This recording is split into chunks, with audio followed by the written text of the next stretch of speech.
Hi loves, this is regarding kay Pai. Sabi niya, 391 lang sa akin ma-unlock ng May 22. 2025 ba yan? Nako, congratulations. So, meron kang 391. So, multiply natin magkano makukuha niya sa 391 mga loves. So, as of now recording, ang price po ng Pi Network is $1.7.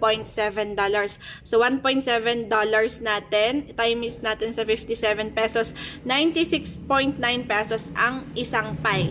Sa Philippine peso yun ha. Tapos 391. So meron siyang baka 37,887 yung makukuha niya. So 37,000 plus yung pwede niyang makuha sa Pi coins niya na yun. Pero syempre malay mo sa May mag $3, mag $4, diba? Hindi natin alam, so pwede pang bumaba yung $1.7, pero still syempre bullish tayo.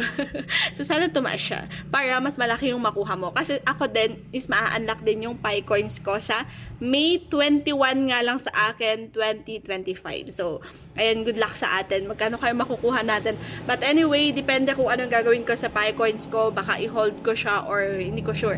But anyway, ayan mga loves, no, sa mga gustong i-try si Pi, gusto din kumita kay Pi.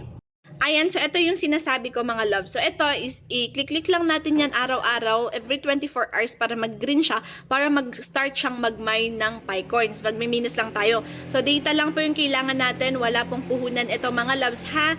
Tapos everyday tayo magma-mine para meron tayong makuhang Pi coins. Kapag lahat napasan nyo yung KYC, nakapag-migrate kayo, nakapag-lock up kayo, pag na-transfer nyo po yung account nyo sa available balance, ayan, pag nasa available balance, pwede nyo na pong matransfer sa OKX or sa mga wallets na nakalist po si Pi. And pwede nyo po siya i-sell at maging pera yon. More tutorials po sa aking YouTube channel.